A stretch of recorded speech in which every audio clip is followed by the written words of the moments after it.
Welcome back to Switzer. Research has shown that Australian workplaces are more dangerous than you might think, and it's primarily because employers haven't made adequate provisions for handling injuries and other problems in their businesses. New research from St John's Ambulance reveals 87% of Aussie businesses are failing first aid. Joining me in the studio for more on the findings is Peter LeCornu, the CEO of St John Ambulance Australia. Thanks for coming on the program, Peter. Thanks, Peter. So, when was this research conducted, and were you surprised at the findings? The research was done in December. The key part of the research was based on a new code of practice which was introduced by Safe Work Australia, which was introduced in July last year. So it's about 6 months after the code of practice had been put in place, but clearly had been under discussion for about a year before that. And I guess we were surprised by some of the findings in the research. I think the one that really surprised us was that 65% of businesses did not know about the code of practice.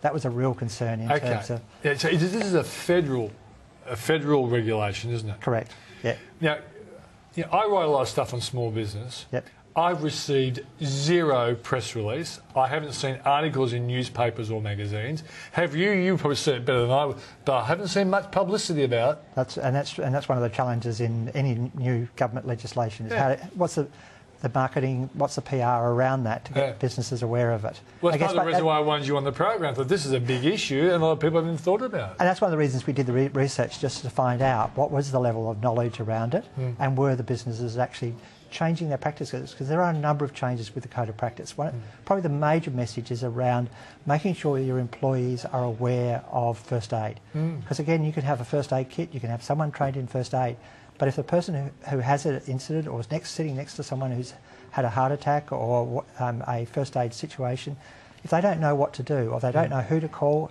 where to find the first aid kit, then it's worthless. Okay, so my 35 members of staff are lucky because I'm a former patrol captain at North Bondi Surf Club. I can do these sorts of things. However, if I'm not there, who's going to do it? So, in a sense, are you hoping in a perfect world that all employers who hear this say, better get a St John's Ambo guy on board, and I guess you must sell those services because they're valuable services. You wouldn't be here on the unless you care about people. But that's the reality. If that's our obligation as an employer, we're going to have to find someone to provide the service, and you guys obviously sell that service. How many people do you employ? Across Australia, about 2,000 employees. Full-time or part-time? They're a mixture, but remembering, of course, that our major business is first aid training and kits. But in Western Australia, we run the ambulance service in Western Australia and in Northern Territory. So quite a few of those full-time employees are tied up with the ambulance service. Well, most of us see you on Saturday afternoons when our kids are playing footy. You see you on the sidelines. The volunteers. And they're volunteers, are they? How about 16,000 volunteers in St John? So it's quite a big organisation. Okay, but what if you had a rush of employers saying, "Gee, I better get." A St John's Ambo win.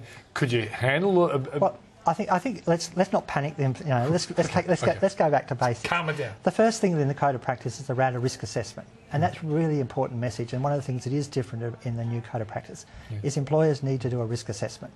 So I guess one of the key messages: undertaking a risk assessment, find out what the risks are in your workplace. Now we know that the risk in my place is the young women who are working with have very high heels. There could be a broken ankle any old day. Absolutely. It could be a twisted ankle. You know, if you're in a retail environment, someone comes into your shop and then twists their ankle. Would you know what to do? That's quite simple, and really it's very important that people know those things. So risk assessment is the starting point. Then you need to think about equipment that you need. And the survey did show quite a good in terms of first aid kits. So people have bought their first aid kits. But the signage was really bad. So again, it gets back to that theme about, do people know how to find the first aid kit when they need it? But the big area where the survey showed, which was the weakest, was around first aid drills and first aid procedures. And that's really quite critical, again emphasising the importance of training all your staff to know what to do in a first aid emergency. Okay, should you have at least as a starting point one person on staff who in a sense would run first aid if it was a major issue? The Code of Practice has a number of recommendations about the number of first aiders you should have in the workplace.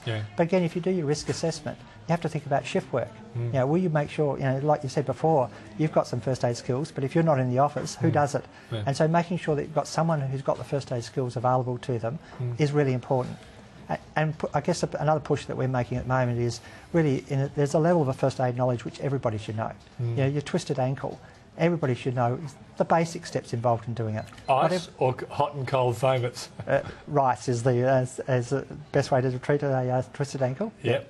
So I guess the next point is, if you've got a reasonable number of people in your staff, is it an idea to maybe schedule in a morning where an expert comes in and actually provides some drills and training, and then appoint a couple of people to be responsible for ensuring that people get a little... Because everyone's busy too. That's part of the problem. You got to work your time out. But are businesses doing that, calling in people in, and you're doing like a morning session with... Correct. And that's really, you know, again, that's if you want to make sure your workplace is really first aid ready. Yeah. It's doing exactly that, running some drills, making sure they know what to do. Yeah. And it doesn't have to take long. It's about fitting it in and making sure all your staff are aware of it. Is there any legal consequences if an employee has an accident at work and there are serious consequences because of the poor handling?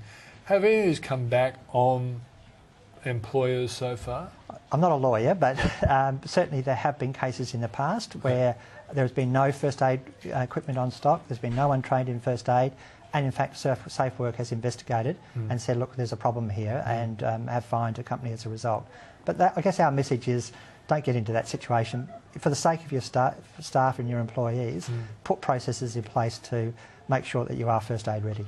Okay, so if someone is feeling a little bit insecure after listening to this tonight, are you probably saying it's time for you to do a realistic audit of what you've got on deck? And what is the minimum to keep someone out of potential trouble with regulators? If you go to our website at www.stjohn.org.au/getcompliant, that website has actually a tool to help people do the risk assessment. So at least it's the first preliminary exercise that can be done.